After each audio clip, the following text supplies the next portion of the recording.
ئەو کاتتان باش بینەرانی خۆشەویستی تەلەڤیزیۆنی کۆمەڵە، دڵخۆشحاڵم بۆ جارێکی ترام لە خزمەتتانە بۆ پێشکەشکردنی بەرنامێکی تری دیالۆگ. ئازیزان، لۆمەرجی سیاسی و ئابووری و کۆمەڵایەتی عێراق تەوەری بەرنامەی ئەمجارەمانە.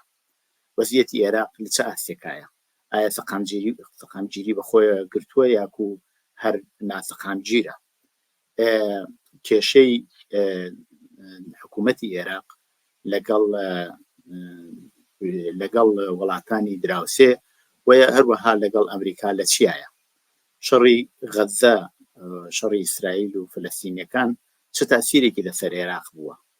ئەمە و زۆر بابەتی تر ئەدەینە بە باس و لێکۆڵینەوە لەگەڵ بەڕێز ئەنوەر حسین بازگەر، ڕۆژنامەوان و لێکۆڵەری سیاسی کە بەشداری ئەو بەرنامەیە. کاک ئەنوەر گیان بەخێر بێن بۆ بەرنامەیە. زۆر سپاس بۆ جەناب و تەلەڤیزیۆنی کۆمەڵە. زۆر سپاس. کاک ئەنوەر، هەروەک لە پێشێکەکە ئەماژەم پێکرد، وەزعیەتی عێراق هەمیشە لە ئاڵوگۆڕدایە و بەڕاستی هەر ڕۆژێک لێدا بنیشیت و بەرنامەیەکی لەسەر ساسکەی. من پێم خۆشە لە بیدایەتەوە ئاماژەیەکی دووربینانە لەسەر وەزعیەتی ئێستای عێراق بکەین. ئایا لە چه ئاسێکایە، چ وەزعیەتێکایە، جا دوایی دینە سەر پرسیارەکە. زۆر سپاس. لە ڕاستیە عێراق وەکو بەشێک لە وڵاتانی ناوچەکە گیرۆدەی کۆمەڵێک گرفتی سیاسی، ئابووری، کۆمەڵایەتی گەورە بۆتەوە. هۆکارەکەشی ئەوەیە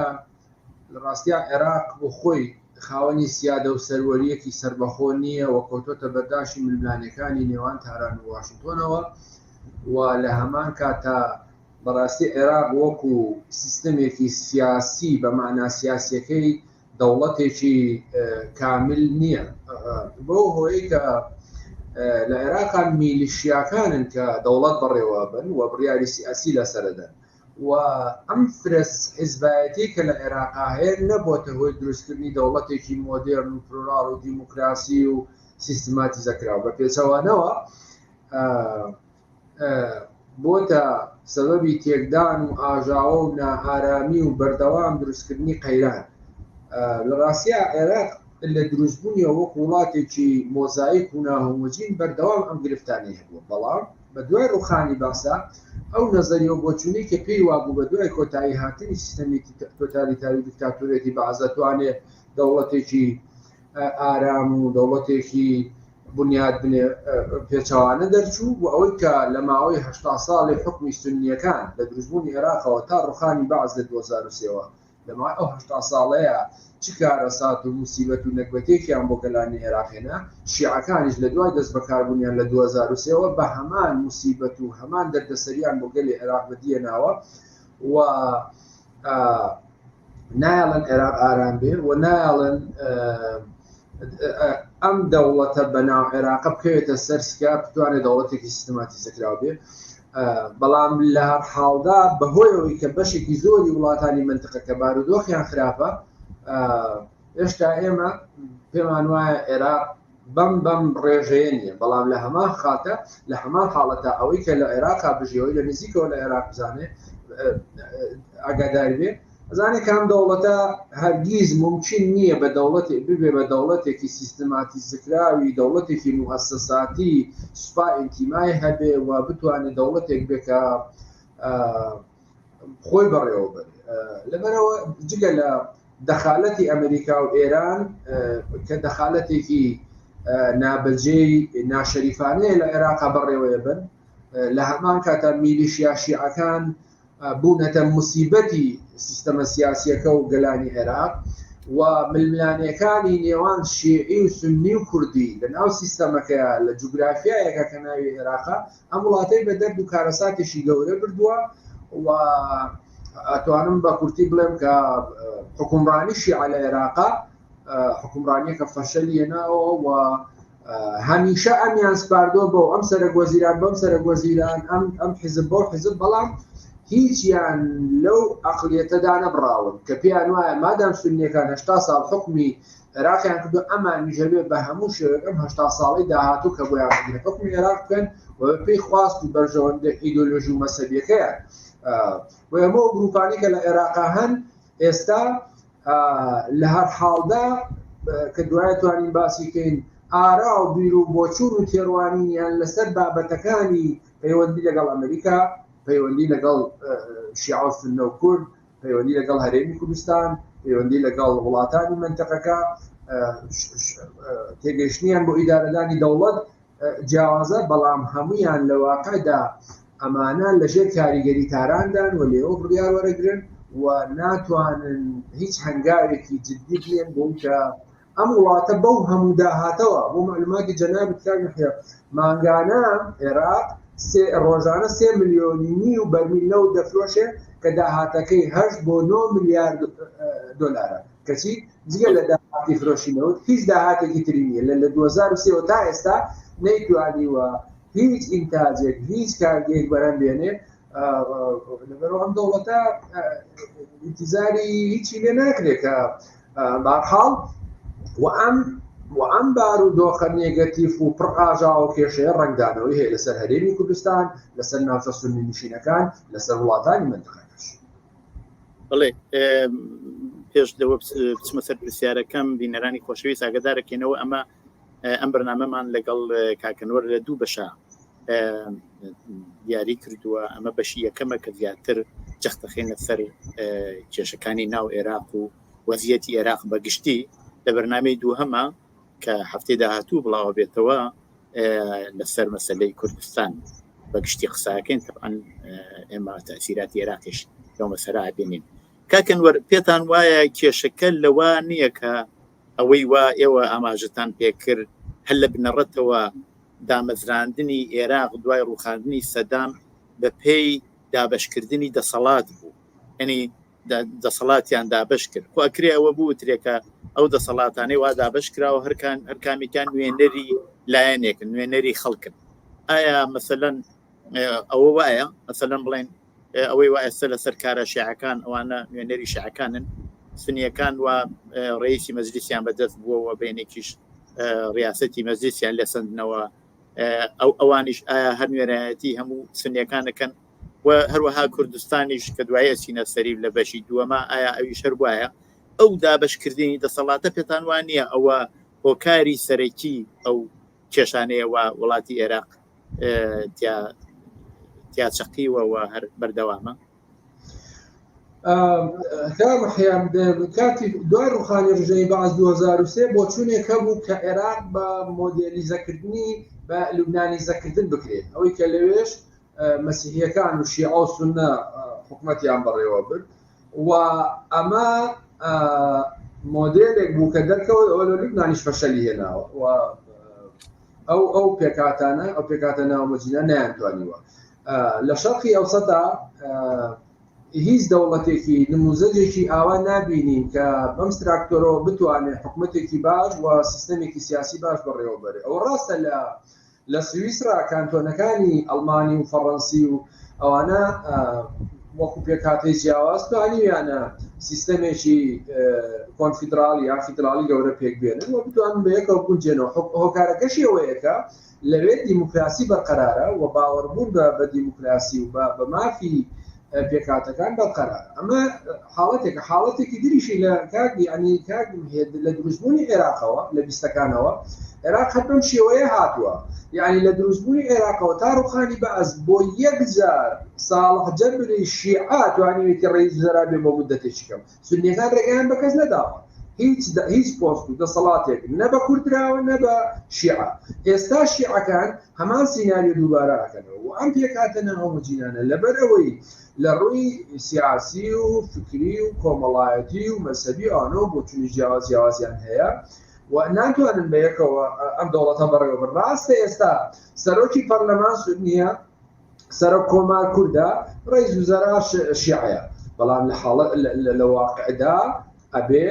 تاکی عێراقیەوە بزانێ کە هیچ کام لەم دوو پێکاتەی تر نە سوننی و نەکورد هیچ دەسەڵاتێکیان نییە. سەرۆک کۆمار مەسەلەن لە ماوەی چەند مانگی ڕابردوو ئەو هەموو کێشە و قەیرانەیە ناتوانێت دەخالەتێکی جدی بکاتە نانەت بە قازانجی پێکاتەکەی خۆی کە کووردە و ناتوانێت هیچ کام لەو بڕیارانەی دادگای فیدرالی ڕەت بکاتەوە و ناتوانێت فشار بکاتە سەر حکوومەتەکەی سۆدانی بۆی کە ئەم لانی کە بۆی کە هەندێک هێزپی هەڵەن غەدر و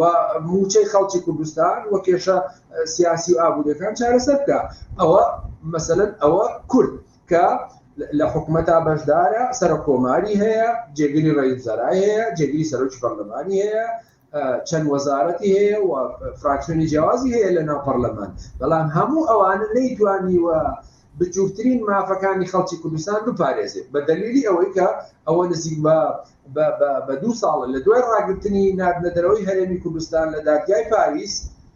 بڕیارەکانی دادگای فیدراڵی بەرەو ئەو ئاڕاستەیەوەن کە حکوومەتی هەرێمی کوردستان هەڵوەشێنێتەوە. جاوە فاکتەری واقعی خۆشی هەیە کە یەکێتی و پارتی لێ بەرپرسیارن. بەڵام قسەکەەوەیە پێکهاتەی کورد لەنا ئەم سیستەمە سیاسی ئێستاە هیچ دەور و نەخشێکی جددی نیە و ناتوانێت ڤیتۆی هیچ کام لە بڕیارەکانی ڕێزوزەرا بکە و سونیەکان بێمە سەر سونیەکان. سونیەکان لە دوای ڕوخانی بەعسەوە دەیان حزبی جیاوازیان وەکو هێنایە سەر ساحەی سیاسی منتەقەکانی خۆیان. یعنی بۆ معلوماتی جەنابەت کوردستان پێکاتوە لە سلێمانی، هەولێر و کەرکووک و هەڵەبجە و دهۆ ئۆکتۆبر کەرکووکیشی بخەینە پاڵ کە ئێستا شیعەکان ممکن نییە شتی وا قبول بکەن. لە ناوچە سونیەکانیش مووسڵە، ئەنبارە و تکریت و دیالەیە. بەنسبەت ناوچە سونیەکانەوە کات لە دوای شەڕی داعشەوە منتەقەکانیان لەلایەن شیعەکانەوە کە دیارە بە بەرنامەی ئێران هەمووی خاپور کراوە. مەسەلەن لەو خەتەوە کە لە دیالەوە دەست پێیەکە لە خانەقین و دیالە و سنووری کرماشانەوە دەست پێیەکە تا ئاگا بە تکریت و سنجار و ئەوانە تا ئاگا بە مووسڵ و تەنانەت ئەنباریش هەموو ئەو منتەقەیە تەخت کرا بە تایبەتی لە دوای شەڕی هاتنی گروپی تیرۆریستی داعشی بۆ منتەقانە بیانوویەکی باش بوو. هەموو بنکە و دامەزرعەوەکان و گوندەکان و هەمیان وێران کرد بۆی کە ئەسەری نەمێنێ. ئەوە ئاسان نییە ئینسانەگە خوێندنەوەیەکی سایکۆلۆژی سۆسیۆلۆژی بۆ بکە. ئەوە ڕقی شیعەیە بەرامبەر سونیەکە ئانەویست ئەو منتەقەیە بسڕنەوە و واشیان کردوە بوو بە خەتی هیلالی شیعی لێتارانەوە بۆ جنوبی لوبنان تا بەرزایەکانی جۆلان. ئێستا لە حاڵەتی تازەیە مەسەلەن تارق هاشمیان بە تۆمەتی جۆراوجۆر ناردە دەرەوە ڕاویان نا بۆ تورکیا، دوایەوە سالم عیسایان ڕاونا بۆ تورکیا، دوای ئەوە هاتە سەر دلێنی و چێوچێ ئەوانیان هەموو ڕاونا هەریەکە بە تۆمەتێک. لە تازەترین حاڵەتیشا سەرۆکی پەرلەمانی حیزبی تەقەدوم محەممەد حەلبوسی کە نوێنەرایەتی ئەکسەریەتی سونیەکانەکە 43 کورسی لە پەرلەمان هەیە بە تۆمەتی جیاواز لە سەرۆکی پەرلەمان دووریان خستەوە. ئەوە نزیکەی بە 9 مانگە حکوومەتی عێراق یا با بڵێم عێراق بێ پەرلەمانە کە حەقی تەبیعی سونیەکانە بە پێوەی کە لە دەستورە هاتووە ڕێگا نادەن نە حەلبوسی بێتەوە سەرکار نە ڕێگا ئەدەن کاندیدێکیش کە ئی سونیەکان بێ خۆی هەڵبژێرە یا دەست بەکار بێتەوە. هۆکارەکەشی ئەوەیەکە ئەوان پێیان وایە لە ڕاستیا ئەگە بپرسی هۆکاری دواییش هۆکاری ئەو هەموو فشارانەی کە دادگای فیدراڵی لەسەر هەرێمی کوردستان و حەلبوسی سونیەکان دروستیەکان لە شیعەکانەوە چیە بە کورتی پێ بڵێم ئەوەیە لە هەڵبژارنەکانی پێشوە ئەو هاوپەیمانێتی کە لە نێوان پارتی دموکراتی کوردستان و ڕەوتی سەدری موقتەدا سەدر و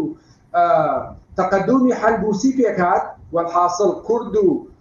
هێزێکی گەورەی شیعە و گەورەترین هێزی سونی ئەوە باجەکەیەتی کە ئێستا حەلبوسیەیدا و کوردیش ئەوە تا ئەیدا و پارتی دیموکراتی کوردستانیش لە ماوەی ڕابردوودا فشاری زۆری خرایە سەر و ئێرانیەکان لە دوایی سەردانی نێچیروان بارزانیش بۆ تاران پێیاوتووە کە جارێکی تر نەچێت پارتی نابێت دەخالەتی ئەم هاوپەیمانێتی بکە کە ماڵی شیعی تێکدا. بۆیە ئەمە باجێکە کە ئێستاس حەلبوسی سونیەکان ئەیدەن. بەحاڵ ئێستا سونیەکان جگەلەوەی کە پێکاتەکانیان پەراوێزە هەر ئێستا بۆ معلوماتی جەنابەت جگەلەوەی کە فراکسیۆنی حەلبوسی و حیزبی تەقەدوم 43 کورسی هەیە لە 3-4 ڕۆژی ڕابردوودا 11 ئەندام پەرلەمانی لێجیابووە بە ناوی فراکسیۆنی مبادرەکە بە دەخالەتی ئێرانە بە دەخالەتی شیعەکانە و لە کاندیدکردنی سەرۆکێکی نییە بۆ پەرلەمانی سونی ئەوە 2-3 جەلسەیە لە بینی کاندیدهای جیاواز دوایین هەڵبژاردنیش لە نێوان مەشهەدانی و سالم عیساوی هەر نایانتوانی یەکلای بکەنەوە. لە کاتێکا بۆ معلوماتی جەنابەت هەموو ئەم دوو کاندیدە سونیە کە دوو حیزبی جیان باشە كيدو حزبي جاي سنين كهاكو استحقاقي خوانه نخوان ريكون ولا همان كاتيشا هادو كان لنا جروبي إدارة بشتيوان يكلين يكيان لنا مالكيوا يكيان لنا خاص عليوا كانوا كان مرجع كان ترى كمان إسلامي رانا بوي وتريات وعنم بلهم الشيعة كان أويك إستاء كان أو سرتاي أجندايكي بشيعزمي كردني عراقا ودوبارة كردنوي هيمنو هيجمون فاشيستي حزبي باسا كأوان كاريبو كالداتو ويكتا يستابو عن نكراوا أو يكبو عن ناكري بفي بهوكاري بوني ملاتي كتوكاني أمريكا الليرة وبهوكاري بالملاني ناوتشي كان لقل عراق وبهوكاري كردبوني مالي شيعي بتايبتي دوركتنوي روتي صدر مقتدى صدر لإطار تنسيقي يعني ماليشي وعبادي وحكيم وشوشي همو أوانا واي كدوك عراق هشتا دست بوزور حالتنا بلا مبيني همو أو كارتو فشاراني كاللبارة بكارياني وكنتم لبرامج سنية كان أو منطقة كان يعني خابور كب أو تا سروتش فرلمانكي دركا وانشقاق خاطرنا وحزاب السياسي كان هو ولا هريمي كردستانيش أو تا سرديري روجاني هوا لكاني هريمي كردستان بشرم وهم روج باز لنعرفني موتشو بوجاك لأخوي نيري يا ناي نيري لدواي 33 سال حكومتي هريمي كردستان ناچار بو ملدا بهمو خواستكاني دولتي الشيعي وهمو خواستكاني حكومتي العراق وبدستي بطالي هذا درو دواي ابوري سربخو دواي ريفراندوم دواي سربخويو دواي چی همو بدستی بطالیات تبردروا شیعه کان آنوی عراقی چی دیزاین کراو بنیاد بنین که لخانقین و تازاخو لزاخو تا بصره و انبار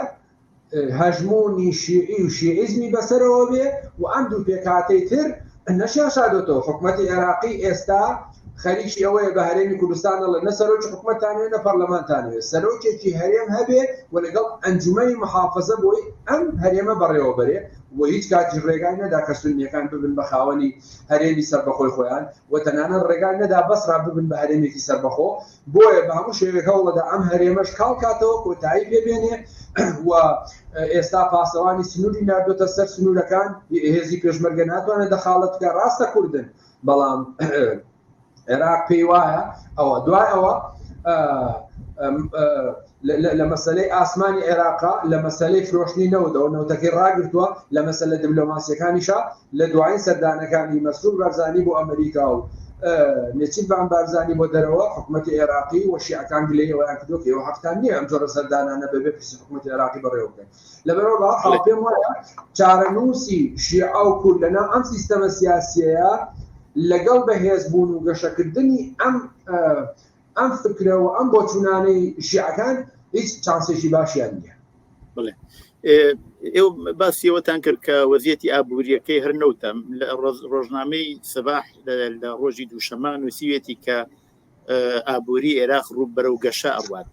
ئایا ئەوە هەر نەوتەکەیە بەرەو گەشە ئەڕوا یاکو بەرهەمێکی تریشی هەیە کە خەریکە گەشەدا بە ئابووری عێراق؟ والله لە ڕاستیە کاک حێجارە خورمایە بوو ئەیناردە دەرەوە بێگومان دەی هەشتاکان یەکێک لە بەرهەمە باشەکانی وێستا ئەوەشی نەماوە لەگەڵ هاتنی داعش و بڕینەوەی دارخورماکان و لەگەڵ گەندەڵی و فەسادی ئەم حکومەتێک لە دوایەکانەی عێراق و گرنگی نەدان بۆ بەروم ئەوەشی فەوتاوە و تێ ناگەم مەسەلەن ڕۆژنامەی سەباح مەبەستی چییە لەوەی کە ئەتوانێت بارودۆخی ئابووری چاکە چی هەیە مەسەڵ حکومەتی عێراقی هیچ شتێکی نییە تەنانەت پلاستیکیشی لە ئێرانەوە بۆ دێ تەنانەت کەرەستە خواردەمەنیەکانیشی هەمووی ئەگەر عێراق دەتوانێت لە ڕووی ئابووریەوە گەشە بکە ساڵانە ئاڵوگۆڕی بازرگانی 12 میلیارد دلار لەگەڵ حکومەتی تورکیا چییە؟ ئەوەی کە لە حکومەتی تورکیاوە لە ئەنکەرەوە لە دەواازەی برایم خەلیل و دەواازەکانی ترەوە دێتە ناو شارەکانی عێراق و کوردستانەوە هەمووی بریتێ لە خواردن و کەلوپەل و پێداویستی ڕۆژانەی ژیان ئەوەی کە لە ئێرانەوە دێ بە هەمان شێوەیە و ئەویش کەرەسە خراپەکانیان کامی کوالیتیەکەی زۆر خراپە لەبەرەوە من بۆ پێم وایە حکومەتی عێراقی جگە لە فرۆشتنی نەوت هیچ داهاتێکی تری نییە ئەم داهاتە نەوتێش کە وەکو وتم مانگانە 8 ملیار تا 9 ملیار دلار نەوە دەفرۆشێ بەشێکی زۆری ئەوە بۆ موچە و بودجەی خەڵک کە بە پێی دەستگای نەزاهەی عێراقی ئەڵێ لە تازەترین راپۆرتیا ئەڵێ نزیکەی 4 ملیار دلار ئەدرێ بە کۆمەڵێک فەرمانبەری دەوڵەت کە هیچ کارێکیان نییە هیچ ئینتیمایەکیان بۆ دەوڵەت نییە مۆزەف نین یعنی هیچ ئەرکێکی خۆیان جێبەجێ ناکەن و باسی تقریبا 100,000 کارمەند کە هیچ کارێک بۆ حکومەت جێبەجێ ناکەن پارە وەرەگرن و باسی ئەوەشەکە کە 100,000 تریشیان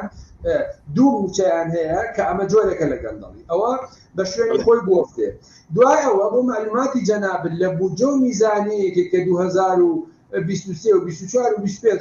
دەوری پێشوو پەرلەمانی عێراق بڕیاری لەسەرداوە ساڵان نزیکەی 6 ملیار دلار حساب کراوە بۆ حەشدی شعبی کە ناتوانێت لەناو ئەنزیمەی سیاسی سەربازی حکوومەتی عێراقا اعترافی پێ بکرێت لەبەرەوەی گروپێکە بەڕاستی ئەم گروپانە بەشێکی زۆر گروپی سیر وەکو گروپی نوجەبا گروپی شوهەدا گروپی خەزعەلی گروپی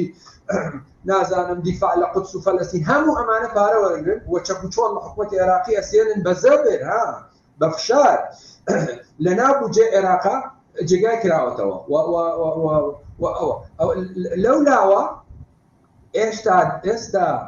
دەستگای نەزاهە لە حکوومەتی عێراق بەدکەیسی بەدەیان وەزیری کورد و شیعە و سوننەی لەبەردەستە کە هەرکام لەوانە ملیار 2 ملیار دۆلاریان دزیوە ئەتوانم ناوەکانیشی پێ بڵێم بەتە ئەوانەی کە کوردیشن وهەندێکیان ڕایان کردووە یعنی هێشتا ئەم گەندەڵوینە بەردەوامە ئەگەر ناکات گێمەخیا بۆ معلوماتی جەنابێت داهاتی دەخلی ساڵانەی وڵاتێکی وەکو جۆرجیا 5 ملیار دلارە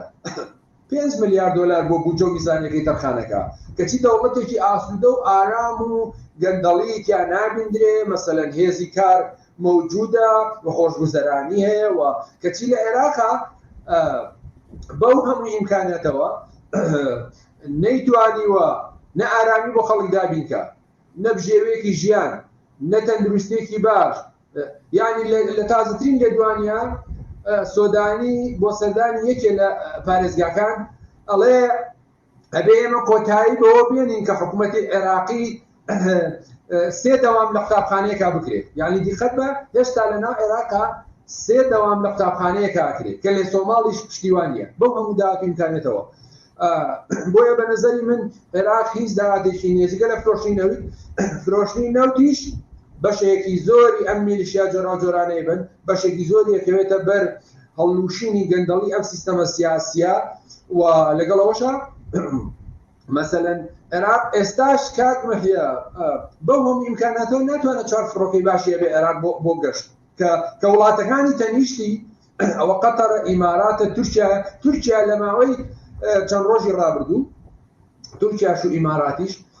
لە ڕیزی یەکەمەکانی سیستەمی فڕۆکەوانی جیهانی کاردووکیان بە تەنیشت عێراقەوە کەچی عێراق ناتوانێت چوار فڕۆکی باش بفرێەوە هەموو ئیمکاناتەوە ناتوانێت سکەیەکی قیتار و شەمە نەفەری هەبێ ڕێگاکانی وێرانە قسەکەوەیەکە بەڕاستی ئەو بۆ چوونە پێم وایە سەلەبەری ناڕاستە جگە لە داهاتی فرۆشینەوت ئەوەش ئەمریکا ڕێگا ئەدا بە پێی خواستەکانی خۆی ئەگەرنا مەسەلەن هەر کاتێ فشار دروستکە لەسەر حکوومەتی سۆدانی حکوومەتی عێراق ئەتوانێت گرفتی زۆری بۆ دروستکە چ لە فرۆشتنی نەوت و چ لە مەسەلەی بودجە و پێدانی دۆلار بۆیە حکوومەت عێراقی چۆنێ هەوڵەدا خەڵک ڕازی بکە خەڵک ڕابردێ بە موچە حکوومەتی عێراقی جگە لەوەی کە موچەیەکەدا بە خەڵک هیچ خزمەت گوزارێکی تری پێشکەش ناکە خۆزگە جەناب ڕۆژێک بڕۆیتە بەغا ڕۆژێک بڕۆیتە بەسرا کە یەکێکە لە هەرێ پارێزگا گرنگەکان و استراتیژیەکانی عێراق بەسێتەوە بە دەریاوە یەک دووهەم ئێستا ڕۆژانە نزیکەی لەو نەوتەیە فرۆشرێ نزیکەی 1.5 ملیۆن بەرمیل لە بەسرا ئافرۆشرێ بەڵام تەنانەت شەقامەکانی ئاوەڕۆکانی دەرنەکراوە و کەمترین خزمەت گوزاری پێشکەشی خەڵکی بەسرا ئاکرێت بەنەوە عێراق ئەم نەوتە فرۆشێ بۆی کە میلیشیاکانی پێبژێنێ و ئەوەشم دەبێت و بەشێکی زۆری شوێنێرێتە دەرەوە بۆ ئێران لە ڕێگای دۆلاری کاشەوە هەر بۆیە لێرە نرخی دۆلار وەکو عملەیەکی گرنگ بۆ مامەڵەکردنی دەوڵەت ناتوانێت ئارامی بەخۆی بینێ و ناتوانێت دابەزێ لەگەڵەوەی کە عێراق بەو هەموو ئیمکاناتە باشە هەیەی بەڵام نرخی دینارەکەی ناتوانێت بەرزکاتەوە. بڵێ کاکەن وەر باسی میلیشیاکانی عێراقتان کرد وانی وا بنای هەشتی شعبی هەڵسوڕانیان هەیە و زۆریشن کەم نین بەڵام ئایا ئەوانە لە دیارە زۆر تحتی نفوزی ئێران و ئێران زۆر دەسەڵاتی هەیە بە سەریانە ئەوانە چ تەسیریکیان بووە ئەبینینەوە لە شەڕی ئیسرائیل بەشێک لەو موشک بارانانەی وا بەرامبەر بە ئیسرائیل لە ڕێگەی عێراق و لەلایەن هەشتی شعبیەوە کرا پێشتر ئەگەر کێشەیەکیان لەگەڵ وڵاتە یەکگرتوەکان بووە ئەمریکا ئەوە منطقەی سەوزیان موشک باران کردووە و یا بڕێک لە ناوەندەکانی ئەمریکا لە هەرێمی کوردستان و لە چەند شوێنی تر ئەوەیان داوەتە بەرهێرش ئەمانە چەندێک تەسیریان بووە لەسەرەوەش کە ئەیزانین کە بەشێک لە سەرکردەکانیان چاوانەی وا لەگەڵ قاسمی سلێمانی کوژران و چ دواتریش بڕێک لە سەرکردەکانیان لە جریانی ئەم شەڕی ئیسرائیل کوژدان چەندی ئەمانە ئەوەندە نفوزیان هەیە بە هۆی ئەوەیشەوە کە ئەبینین ئێران لە مەسەلەی فەلەستین بەڕاستی شکستی هێناوە ئەوە ئەبینینەوە ڕانە لە مەسەلەی غەزە ئەو دەسەڵاتی نەماوە و تقریبا ئەتوانین بڵێن فەشەری هێناوە ئێران تقریبا ئێستا لە سووریا بەو شێوەی کە جاران هێزی بوو ئەوانە لەوەی توانی شتێ بکە ئەوەش نەماوە لە لوبنانیش چنێک ئەتوانین ئەوە بڵێن کە ئەمانیش بە پێی ئەوەی کە ئێران ضعیف بووە ئەمانیش لە عێراقا ضعیف بوون ئەو میلیشیانە لە ڕاستیەکان ئەم میلیشیانە وەکو هەموو وڵاتانی کە تۆ باس کرد لە عێراقا جیاوازیەکی ئەم میلیشیانە ئەوەیە کە بەشێکی زۆریان یا با بڵم چەند ئاڕاستی جیاوازەیە کە بە پێی منطقەی نفوذ جگە لە منطقە شیعەکان لە هەرێمی کوردستانیشە زۆنی سەوز کاریگەری کۆماری ئیسلامی ئێرانی لەسەر وەکو چۆن زۆری کاریگەریەکانی تورکیا لەسەرە لە ناوچە سونی نشینەکانیش وەکووت پێشتر باسم کرد مەسەلەن حرەکەی حەزم و حرەکەی خەمیس خەنجەر و تازە گروپی مبادرەش ئەوانە لەلایەن ئێران و پشتیوانی کرێنجگە لە هەندێک گروپی تورکمانی سنی کە دیسا لەلایەن کۆماری ئیسلامی ئێرانەوە بەنسبەت گروپە شیعەکانەوە ئەمانە کاک محیا لە ڕاستیە جاران فۆرمێکی مەسەلەن لە ناو سیستەمی لە ناو پێکە فراکسیۆنێکە لە ناو پێکاتەیەکە ناوی دەوڵەتی قانون بوو هەمیان یەکیان گرتە بوو مەسەلەن حزبی داوای مالیشی دوای حزبی داوای انشقاقی کرد دوای ئەوە حزبەکەی حەکیم دوایەوە حزبەکەی عەبادی فراکسیۆنی هادی عامری بەدر بە دوای ئەوانەیە ئەمانە وەکو ڕەمزی ئەم حرەکەتانەوە بوون ئەمانە ئۆتۆماتیکی هەمیان سەر بە ئێران بوون گروپی خەزعەلی پێکات حزب الله پێکات نوجەیبا پێکات گروپی شوهەدا پێکات گروپی ئەنسار الله پێکات گروپی ڕەبیع الله پێکات ئەمانە هەمووی گروپی جیاواز ئێستاش سەرڕای ئەمانە گروپێک بە ناوی مقاومەی ئیسلامی عێراقی کە هەر لەژێر باڵی ئەمانەیە کۆوەرەوە هەموو ئەم گروپانە لە چوارچێوەی ئەنزیمەیەکە کە پێوتری حەشتی شعبی ڕێکخراوە هەموو ئەوانە هەموو ئەو گروپانەی من باسم کرد جگە لە ڕەوتی سەدر لە ناو ئەنزیمەی حەشتی شعبیە ڕێکخراون وەکوتم بودجەیەکی 6 میلیارد دۆلاریان بۆ سەر بکرێت هەموو چەک و چۆڵک و ئیمکانیات لە حکوومەتی عێراقی وەرەگرن و هەم دژایەتی ئەمریکاکەن بە پێی ئەو کارتانی کە ئێران ئەنجوڵێنێ بە پێی ملانیەکانن لەکوێ کێربی پەیوەندیەکانی ئێران و ئەمریکا بەرەو تەنگەژۆ زۆرتر هەڵەکشێت ئەمان زۆرتر پەلاماری بنکەکانی ئەمریکادەن و لەکوێ ئێران پێویستی پێێتی ئارامیان نکاتەوە و لە دوایین سەردانی ئیسماعیل قانی بۆ عێراق داوای کردبوو لە گروپە شیعەکانی پەلاماری هێزەکانی ئەمریکا نەدەن بە تایبەتی لە دوای پەلاماردانی بنکەی تەنەف لە ئوردن کە چەند سەربازی ئەمریکی کوژران و نزیکەی چ سەربازیش بریندار بوون و ئەمریکا وڵامدانەوەی هەبوو بەڵام لەناو ئەم گروپانەیە جگەل لە ڕەوتی سەدر کە لەناو ئەنزیمەی حەشدی شەعبی و لەناو ئەنزیمەی کاریگەریەکانی تاران لەسەر عێراق جێگای نابێتەوە هەموو ئەوانەی تر ڕاستەخۆ لە ئێرانەوە ڕابەرایەتیەکەن کە بەڵام بە نەزەری من پاشەکشیان کردەوە بۆیە هەر ئێستا لەناو ئەم گروپانەیە سێ ئاڕاستەی جیاواز سەری هەڵدا ئاڕاستەیەکیان ئەو گروپە متەتەڕیف و فەندەمێنتاڵ و ڕادیکاڵانن کە پێیان وایە هەموو ململانەکانیان لەگەڵ ئەمریکا و وڵاتانی ئەوروپا لە عێراق ئەبێ لە ڕێگای هێزەوە بێت وەکو ئێستا لە چەند ڕۆژی ڕابردوو پەلاماری خواردنگاکانی KFC و کەنتاکی و دامەزراوەی ئەمریکیەکانیان داوە کەمانە ئەو گروپانن بە ڕۆژی نیوەڕۆ ئەستە سەریان و دەوڵەت خۆشیڵێ ئەوانە بەشێکن لە دەستگای ئەمنی ینی خەڵکی دەستگای ئەمنی ئەم گروپە متەتەڕیفانە پێیان وایە بەم شێوەیە مامەڵە لەگەڵ ئەمریکان گروپی دووهەمیان کە گروپی مالیکی و عەبادی و حەکیم و ئەوانن پراگماتیکن مامەڵاکەن لەگەڵ وەسعەکە هەم ئەتوانن جاروبار مجاملەی ئەمریکاکەن و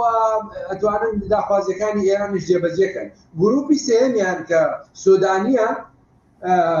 لە هەردووکیان جیاوازترە هەوڵەدا ئەم ململانی ئێران و ئەمریکا ڕاگرێ بە قازانجی خۆی بۆی کە لە هەڵبژاردنەکانی مانگی 11 ساڵی داهاتووی 2025 بتوانێت بەخۆی فراکسیۆنێک پێوە بنێ و ئەمریکیەکان ڕازی بکە و ئێرانیەکانیش گرفتی بەدروستەکە هەموو ئەمانە بەم شوەیە بەڵام بە نەزەری من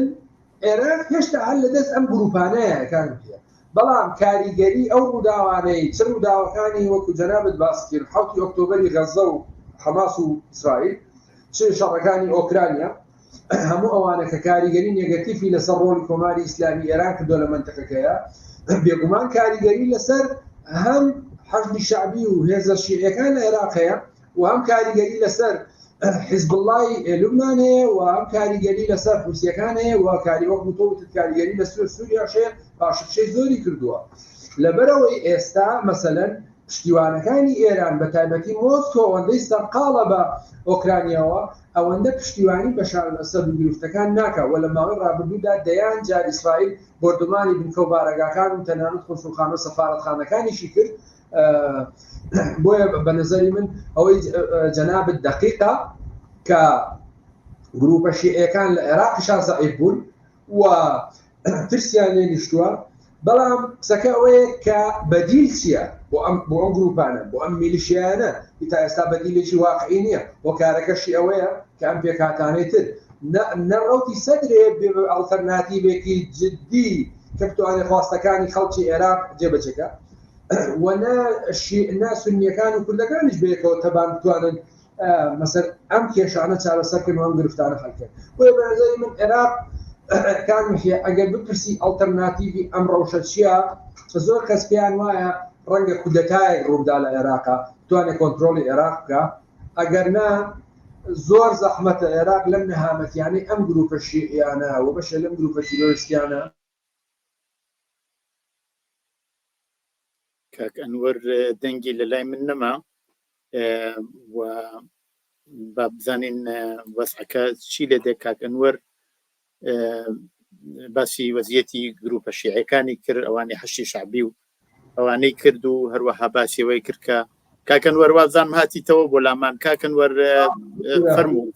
فەرموو بۆیە ویستم بڵێم کاک محیە بەڕاستی زەحمەتە لەم هەلومەرجەیە گەشتبین بین بۆی کە عێراق بتوانێت بەرەو دەوڵەتێکی مۆدێرن دەوڵەتێکی خۆشگوزەران و دەوڵەتێک بتوانێت خواستێکی خەڵک و ئازادی دیموکراسی بۆ خەڵک بەدیبێنێت ئەوە جگەلەوەی کە ڕۆژانە دەیان کەس بەسەر شەقامەکان لە عێراق کوژرێ لە هۆکاری پرسیاری داهاتووی من ئەسقەزا لەسەرەوە بوو ئێمە باسی وەزیەتی ئابووریمان کرد باسی ئەو دەستە بەندیانەمان کرد کە لەسەرەوە لەلایەن حەشتی شەعبی و دەوڵەت و پێکاتەکانی عێراق و هەمووانەمان باس کرد ئەمێنێتەوە خەڵک وەزعیەتی خەڵک چۆنە سەردەمێک ئەوانە هاتن لە ساحەی حڕیەت لە کۆبوونەوە و تەظاهراتێکی زۆر کرا حتا لە بەسرەیش هێرشیان کردە سەر کۆنسوڵخانەی ئێران و اعترازاتی ێزگا زۆر کرا بەپۆی وەزیەتی ئابووری بەپێی هەموو دەست تێوەردانەی وای ئێران بوویەتی زۆر لەو بابەتەوە وەزعی خەڵک چۆن لەو کێشانای وایەوە ئاماژەتان پێکرد؟ وەکو پێشتر باسم کرد عێراق حکوومەتی عێراقیە کارەکە ئەویش دابینکردنی موچەی مانگانەیە بۆ خەڵک بۆ ئەوەی کە نێنە سەر شەقام و ئەتراز و ناڕەزایەتی بەرامبەر بەم دەوڵەتە دەرنەبڕن و نیگەرانیەکانی خۆیان نەتەخێننەوە. بە نەزەری من جگە لەمە هیچ ئەمەلێکی تری خۆشگوزەرانی بۆ خەڵک نابینی لە عێراقا و لە ڕاستیە لە بارودۆخێکی خراپاژین. وەکوتم یعنی باوەڕکە کار مەحیا مەسەلەن مستەسمیرەکان پارەیەک وەرەگرێت بۆ پرۆژەیەک لە بەغا یعنی ئەوە واقع نوکتە نییە پارەیەکی خەیاڵی وەرگرتۆ بۆ پرۆژەیەک کە ئاوەڕۆی مەسەلەن گەڕەکێک لە بەغا دەرکە بەڵام چووە پارەکەشی وەرگرتووە تەنها منهۆڵەکانی داناوە هیچی کاری لێ نەکردو لە ئاوە لە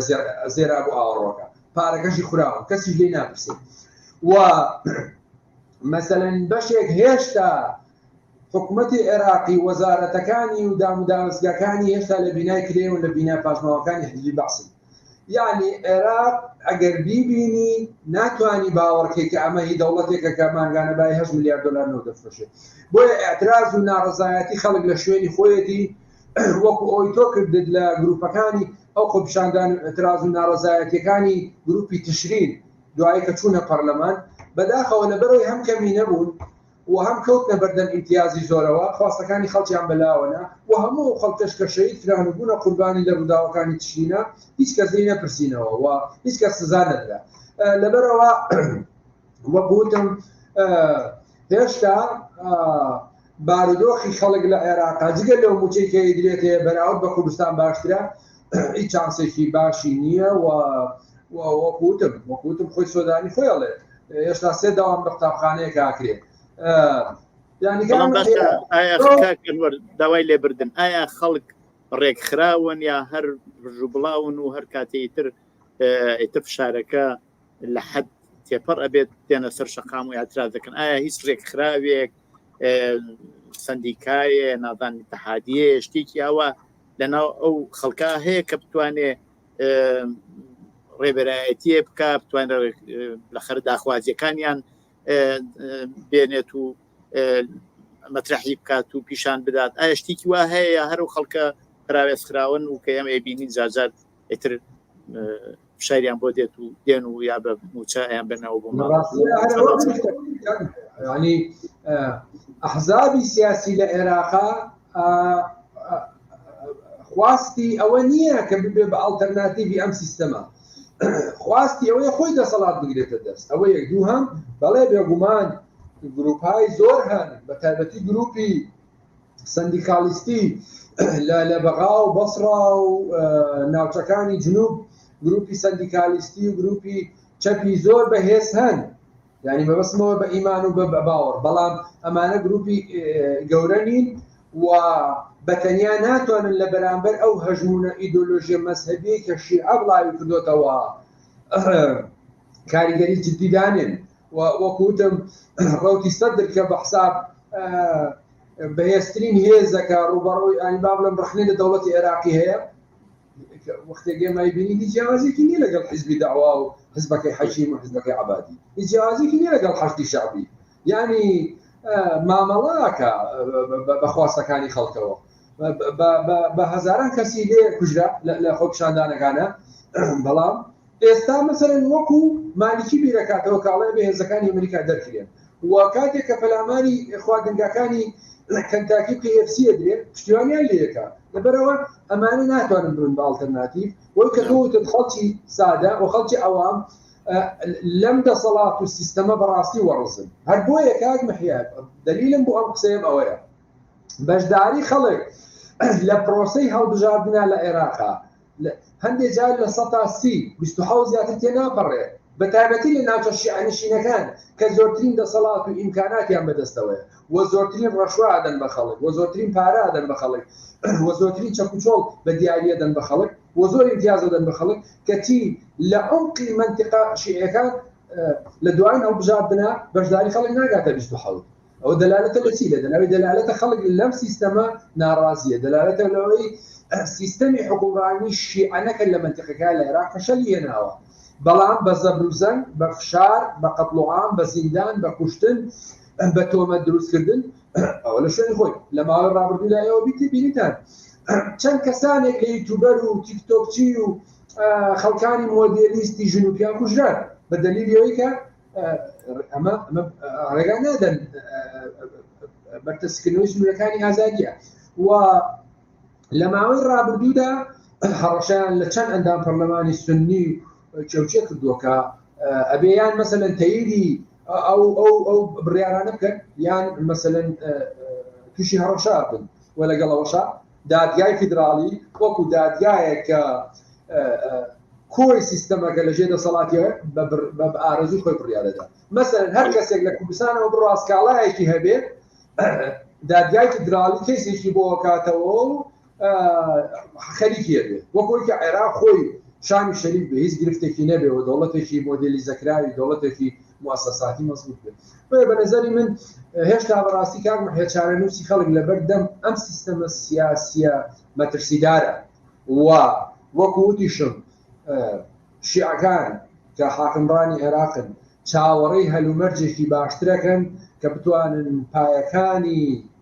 شۆڤێنیزمی خۆیان پایەکانی مەزهەبی خۆیان زۆرتر دابتن و بتوانن هەرێمی کوردستان و ناوچە سونیەکان بەجارێکی تر بە کۆنتڕۆڵکەن و ئەمەش وەستاوە لەسەر چی یەک گرفت هەیە لە بەردەمیانە ئەوش کشانەوەی هێزەکانی ئەمریکایە هەر بۆیە هێزە شیعەکان پەلاماری ئەمریکیەکان دەدەن و گرفتیان بۆ دروستەکەن وانەیە بیخەنە ناو دەنگدانەوە تەمەنەوە هەمویان نا لە ڕاستیە و لە میدیا ڕوو بە خەڵک هەمویان دژی ئەمریکان دژی کشانەوەی ئەمریکان بەڵام بلینکین وەزیری دەرەوەی ئەمریکاڵێ سۆدانی لە سەردانەکەی پارساڵیە بۆ ئەمریکا باسی کشانەوەی هێزەکانی هێمەی نەکردووە یعنی کەچی ڕۆژانە خۆیان دیعای ئەوواکەن بە نەزەری من گەشتبین نیم بەوەی کە چارەنووسی خەڵکی عێراق لە ژێر ئەم سیستەمە سیاسیە حکمی شیعەکانە بتوانێت ژیانێکی بەهرەمەند و خۆشگوزەران بێ و ئازادی بەرقەرار بێ و خەڵک نەترسێ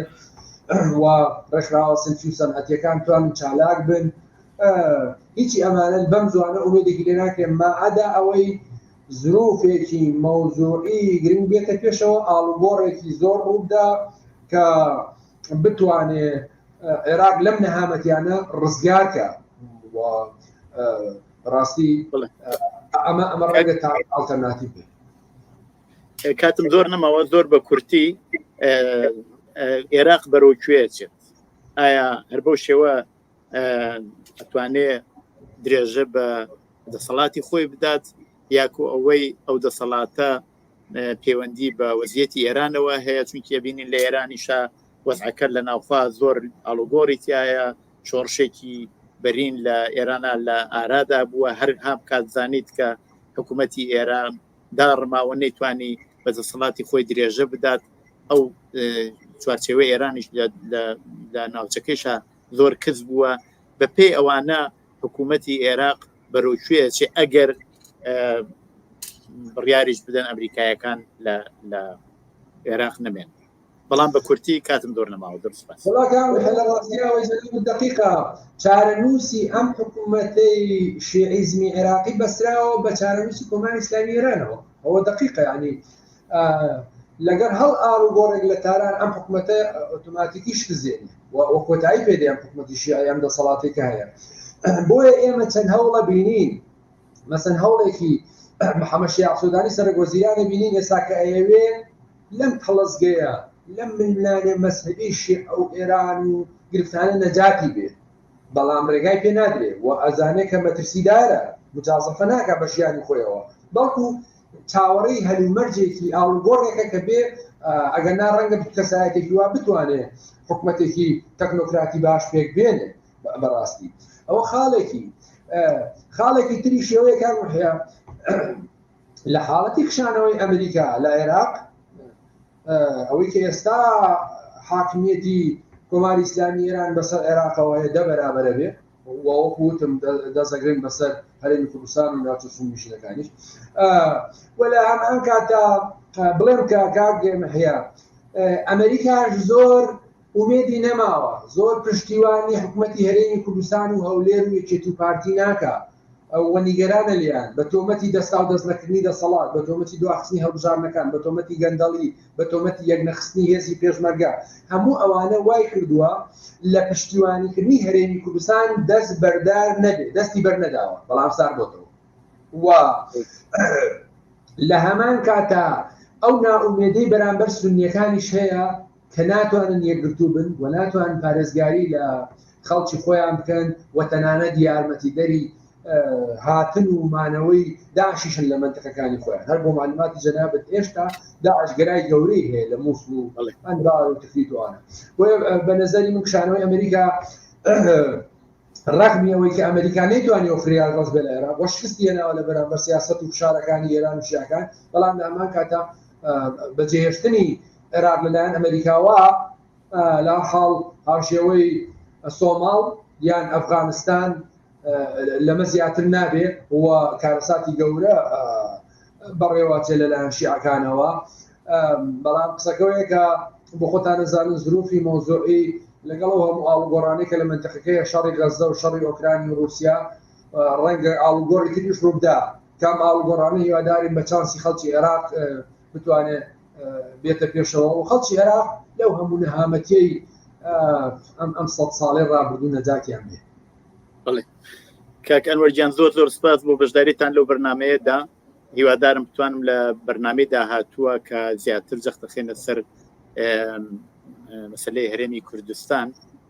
بتوانین چاپێکەوتنمان ببێت. زۆر سپاس بۆ بەشداریتان لەو بەرنامەیە. زۆر سپاس بۆ جەناب کاک. زۆر سپاس. بەڵێ بینەرانی خۆشەویستی تلویزیۆنی کۆمەڵە بەو جۆرە هاتینە کۆتایی ئەم جارەی بەرنامەی دیالۆگ، هەتا دیالۆگێکی تر ڕۆژ و شەوێکی خۆشتان بۆ باوەت خوازم.